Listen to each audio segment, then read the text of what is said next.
violence and bombardments in northern Gaza have halted a crucial phase of the polio vaccination campaign, leaving nearly 120,000 children at risk. Due to the disruptions and mass displacement, children are unable to receive their second vaccine dose, heightening their vulnerability to polio, a serious disease that can lead to paralysis or death. Mamadi Baro again has more details of that in this report.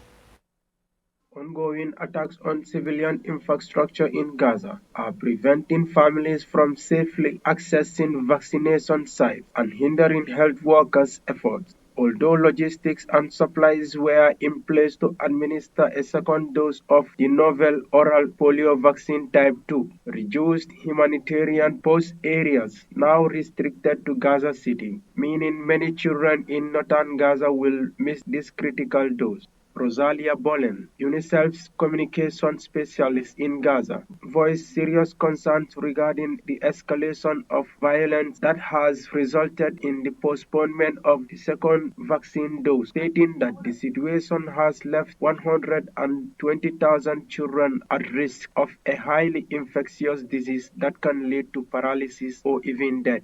Hundreds of people have been killed over the past weeks. Many more injured. There's hospitals that have been raided, under siege. So the conditions simply aren't there to roll out this second round in the north of Gaza. The deadline is mid-November.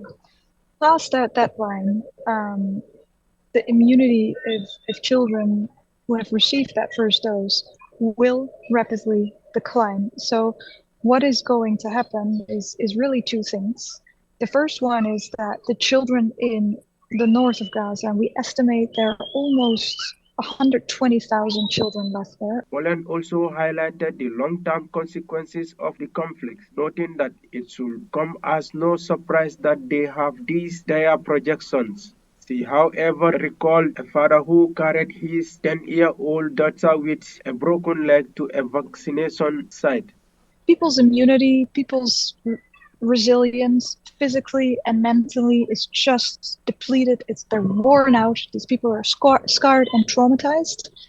And yet, violence is escalating in the north.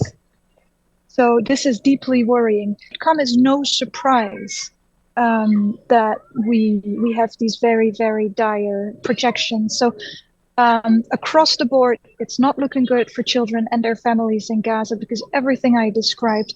And also a reminder, these kids have already lost 1 year of school, and it doesn't look like they'll be able to go back this year either. So we're looking at a risk of a lost generation, really.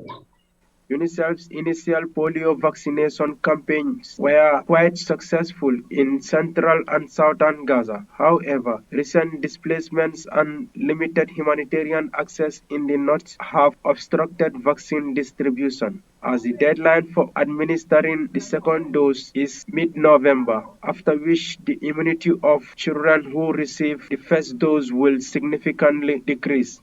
The ongoing violence has severely impacted Gaza's infrastructure, resulting in family displacements and considerable disruptions to essential medical logistics. Reporting for Eyeafrica News, I am Mamadi Baro.